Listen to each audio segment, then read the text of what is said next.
بسم اللہ الرحمن الرحیم۔ السلام علیکم ورحمۃ اللہ وبرکاتہ۔ آج ہم بات کریں گے ایک ماموں اور ان کی بھانجی جو کہ وہ کرسچن تھے، دین بیکم مسلم، پھر وہ مسلمان بنے۔ پہلے ان کے ماموں مسلمان بنے، پھر ان کی بھانجی نے اسلام قبولا۔ ان کے ساتھ کیا کیا پریشانی آئی اور وہ کن کن پرابلم کو فیس کیے، چلیے اس ویڈیو میں دیکھتے ہیں۔ میرے راستے میں سب سے بڑی رکاوٹ بننے والی میری بانجی تھی۔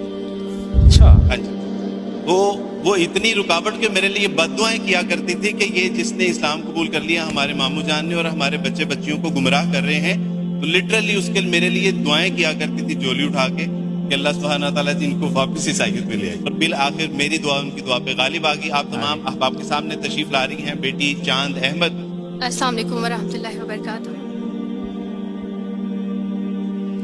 امید کرتی ہوں آپ سب بہن بھائی خیریت سے ہوں گے اور اللہ تعالیٰ ہم سب کے روزے ہمارے اعمال کو قبول فرمائے۔ میں نا بڑی روتلو ہوں تو اس لیے میری آواز شروع میں ہی رونے والی ہو جاتی ہے۔ ہاں، میں وہی انسان ہوں جو وارث ماموں کے لیے بد دعائیں کرتی تھی، لیکن میں ابھی پیچھے ایک بچی کو بتا رہی تھی کہ وارث ماموں اپنی جھولی اٹھا کے راتوں کو دعائیں کرتے ہوتے تھے کہ چاند اسلام قبول کر لے، تو دعائیں کبھی رد نہیں جاتی۔ وہ دعائیں جو اللہ سے مانگی جاتی ہیں وہ دعائیں کبھی رد نہیں جاتی۔ میں نے اپنی 25 سالہ زندگی جو تھی وہ کرسچینٹی میں اچھی خاصی پریچنگ میں گزاری۔ میں چرچ میں پریچ کرتی تھی، کلام پیش کرتی تھی۔ ایک آپ کہہ لیں کہ کٹر مسیحی تھی میں، اور ایسی مسیحی تھی جو وارث ماموں کو یعنی بولنے نہیں دیتی تھی فیملی میں۔ جب مجھے پتہ چلتا تھا کہ آج وارث ماموں فلاں فیملی میں وزٹ کر کے گئے ہیں، میں اس گھر میں پہنچ جاتی تھی۔ اس سے پہلے کہ وارث ماموں کی بات ان کے ذہن پہ اثر کریں، مجھے خدا کا کلام پیش کرنا ہے، ان کے گھر پہ جا کے دعا کرنی ہے تاکہ شیطان اپنا کام نہ کرے، بیکاز میرے نزدیک وارث ماموں جو کام کر رہے تھے وہ شیطان کا کام تھا، کیونکہ وہ خداوند سے دور کر رہے تھے میرے لوگوں کو۔ تو میں اس فیملی میں پہنچ جاتی تھی، اپنے لوگوں کو چاہتی تھی کہ وہ خداوند کے ساتھ جڑے رہیں، وہ کبھی خداوند کا انکار نہ کریں، وہ یسوع مسیح کا انکار نہ کریں۔ یہ سب میری یعنی میں آپ کہہ لیں کہ ایک اسٹرانگ ورک کرتی تھی۔ مجھے اس چیز کا ڈر رہتا تھا کہ وارث ماموں کی وجہ سے اب مزید لوگ اسلام قبول نہ کر لیں، لیکن کیا پتہ تھا کہ اللہ تعالیٰ مجھے ہی دائرہ اسلام میں لے آئیں گے اور میں ہی وہ شخص بنوں گی جو اسلام قبول کرے گی۔ CSS کر رہی تھی، میں نے BA کمپلیٹ کیا اپنا، اور اس کے بعد میں CSS کر رہی تھی۔ اس کے دوران اللہ تعالیٰ نے مجھے یہ توفیق دی کہ اسٹڈی آف ڈفرینٹ ریلیجنس کی کتاب پڑھنے کے دوران یہ سبجیکٹ جب میں پڑھ رہی تھی تو مجھے پتہ چلا کہ اسلام ہی خوبصورت مذہب ہے۔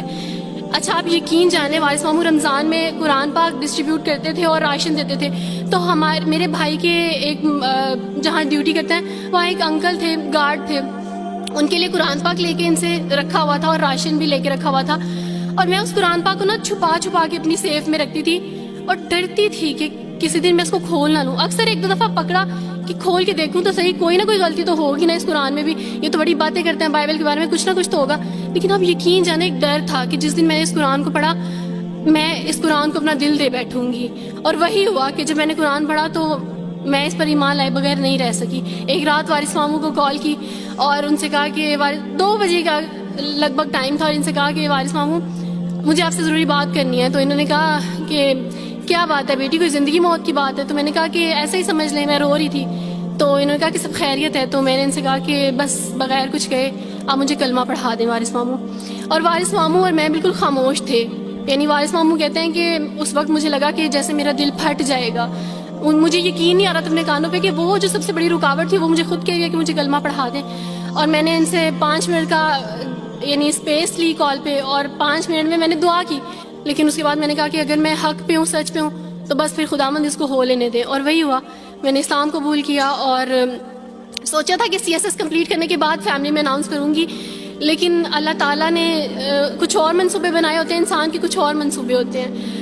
آپ یقین جانے میری فیملی کو جلدی پتہ چل گیا۔ ایک رات میرے بابا نے وارث ماموں کو گھر بلایا اور ان سے کہا کہ ہم چاند کی شادی کرنا چاہتے ہیں، آپ اس سے پوچھ دیں کہ اگر کسی کو پسند کرتے ہو تو ہم اس کی شادی اس سے کر دیں، ہم جو ہے نا وہ اس کی مرضی کے خلاف نہیں جائیں گے۔ تو میں نے ان سے کہا کہ آپ ایسا نہیں کر پائیں گے۔ انہوں نے کہا کہ نہیں، ہم کر سکتے ہیں۔ مجھے یہ تھا کہ مجھے پچھتاوا نہ رہے کہ میں شاید اس دن پاپا سے بات کرتی تو پاپا مان جاتے۔ تو میں نے ان سے کہا کہ پاپا میں ایک مسلمان مرد سے شادی کروں گی، آپ ایسا میرے لیے کر سکتے ہیں؟ اگر آپ کسی مسلمان سے میری شادی کریں گے تو ٹھیک ہے، میں شادی کرنے کے لیے تیار ہوں۔ میری گھر میں ایک سناٹا چھا گیا، اور اس خاموشی کے بعد جو ہے یعنی سب فیملی والے رونے شروع ہو گئے. انہوں نے کہا کہ آپ اپنے مذہب میں واپس آ جاؤ. لیکن یہ ہے کہ میں دین اسلام قبول کر چکی تھی. آپ یقین جانیں جس طرح لوگ مختلف ہیں اسی طرح ان کے مسائل بھی مختلف ہیں. مجھے مینٹلی بے انتہا ٹارچر کیا گیا. مینٹلی مجھے یعنی اس چیز کا احساس دلوایا گیا کہ ماما پاپا روتے ہیں. میرے پاپا نے آپ یقین جانیں خود کو پھانسی لگانے کی کوشش کی میری آنکھوں کے سامنے. میری ماما نے خود پہ پیٹرول ڈال دیا اور خود کو جلانے کی کوشش کی میری آنکھوں کے سامنے. اور میں اپنے روم میں بیٹھی یہ کہتی تھی کہ اللہ اگر میں حق پہ ہوں نا تو میری فیملی کو کچھ نہیں ہونا چاہیے. پھر بہرحال مجھے میری فیملی سے نکال دیا گیا یہ اس ڈر سے کہ میری وجہ سے دوسرے بہن بھائی بھی اس راہ پہ نہ چلے جائیں. اور وارث ماموں کو بلا کے مجھے گھر بھیج دیا گیا. ان کے گھر بھیج دیا گیا. جب میں گھر سے آ رہی تھی تو وارث ماموں نے کہا کہ بیٹی اگر آپ کا کوئی سامان ہے تو آپ لے لیں. تو میں نے ان سے کہا کہ اس گھر سے صرف ایک ہی چیز میرے ساتھ جا رہی ہے اور وہ ہے میرا نام جو ماما پاپا نے مجھے دیا تھا. میں چاند رات پہ پیدا ہوئی تھی اس لیے انہوں نے میرا نام چندہ رکھا تھا. بس وہ نام لے کے آئی. آپ یقین کریں ہمیں کہا جاتا ہے جبرن اسلام قبول کیا جاتا ہے. اسلام قبول کرنے کے بعد وہ جبر کیا جاتا ہے کہ آپ سوچ بھی نہیں سکتے. آپ کو اپنے ماں باپ سے ہی ملنے نہیں دیا جاتا. آپ کو اپنے ہی چھوٹے بہن بھائیوں کے پاس نہیں جانے دیا جاتا. آپ میں ہاسپٹل میں تھی ڈیلیوری کے ٹائم. آپ یقین جانے میرے پاس کوئی بھی نہیں تھا جو مجھے بیڈ سے اٹھا کے بٹھا سکتا. ایسے موقع پہ مجھے اپنے اپنوں کی ضرورت تھی لیکن میرے اپنوں کے جبر نے میری ماما کو مجھ سے دور رکھا. میرے بہن بھائیوں کو میرے کرسچن کولیگس نے ہی میری فیملی کو پریشرائز کیا کہ اس کو فیملی سے نکال دیں کیونکہ اگر آپ اس کو ملیں گے تو مزید لوگ بھی عبد الوارث کی طرح چندہ کی طرح اسلام قبول کریں گے. میں نا ہاسپٹل میں لوگوں سے کہتی تھی کہ مجھے بیڈ سے اٹھا کے بٹھا دیں. سیزیرین کے بعد میں اٹھ نہیں سکتی. میرا بیبی رو رہا ہے کوئی مجھے بیبی پکڑا سکتا ہے. آئیڈیا ہی نہیں تھا ہاسپٹل میں کیا کیا لے کے جاتے ہیں. میرے پاس ایک ایسا دوپٹہ نہیں تھا جو میں چینج کر سکتی. ایسے موقعوں پہ آپ یقین جانے آزمائش اور جبر اسلام قبول کرنے کے بعد ملتا ہے. مجھے آپ سب سے توقع ہے, آپ سب اسلامک اداروں سے توقع ہے کہ اب آپ ہمارے لیے سٹیپ لیں. ہمارے اپنوں نے تو ہمیں چھوڑ دیا. انہوں نے جو ہمارے ساتھ جبر کیا اس جبر کے بدلے آپ ہمارے ساتھ نیکی کریں. اب آپ کیا سٹیپ لیتے ہیں نیو مسلمز کے لیے جن پر یہ الزام لگایا جاتا ہے کہ ان پہ جبر کیا جا رہا ہے. ہم پہ جبر نہیں, ہم پہ جبر اسلام قبول کروانے والوں نے نہیں کیا بلکہ جن کے گھروں سے ہم آئے تھے اسلام قبول کرنے کے بعد جبر تو ان کی طرف سے تھا. کبھی کٹے بیٹھ کے روئیں گے. جب گھر میں بتایا تھا کہ اس نے اسلام قبول کر لیا تو ایک سناٹا چھا گیا اور وہ ایسا سناٹا تھا کہ جس کی چیخیں آج تک سنائی دے رہی. ماں ملنے کے لیے تیار نہیں ہے, باپ ملنے کے لیے تیار نہیں, بھائی ملنے کے لیے تیار نہیں ہے, خاندان نے بائیکاٹ کر دیا. کوئی بات نہیں, وہ بچے یہ سارے آپ کے بہن بھائی بیٹھے ہوئے ہیں. اللہ سبحانہ و تعالیٰ نے ہم سے ہمارے ناقص بہن بھائی لے لیے لیکن الحمدللہ امت مسلمہ کے بہترین بہن بھائی ہمیں عطا فرما دی. اس میں ہمیں اللہ کا شکر ادا کرتے ہیں الحمدللہ. تو آپ لوگوں کو یہ ویڈیو کیسا لگا ضرور سے کمنٹ کریں اور شیئر کریں. السلام علیکم ورحمۃ اللہ وبرکاتہ.